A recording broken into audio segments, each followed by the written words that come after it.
డబ్బు వస్తే నీ చుట్టూ చేరేవాళ్ళు చాలామంది ఉంటారు. కానీ జబ్బు వస్తే నిన్ను చూసే దిక్కు ఎవరూ ఉండరు. ఖర్చు పెట్టినంత సులువుగా సంపాదించలేవు. కాబట్టి నీకోసం కొంత దాచుకో. ఒకరిని నాశనం చేయాలనే దుర్బుద్ధితో ఉన్నవాడు చివరికి వాడే నాశనమైపోతాడు. అదే కర్మ యొక్క ఫలితమంటే. ప్రతీకారం తీర్చుకునేందుకు ఎన్నడూ ప్రయత్నించకు. కుళ్ళిన పండు ఏదో ఒకరోజు నేలరాలక తప్పదు. అర్థమైందనుకుంటా.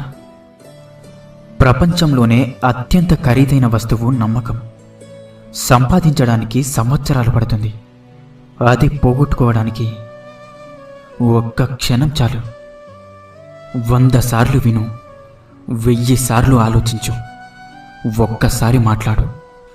ఉన్నతంగా ఆలోచించడం అలవాటు చేసుకుంటే మనకు మనమే మార్గదర్శకులుగా మారుతాం.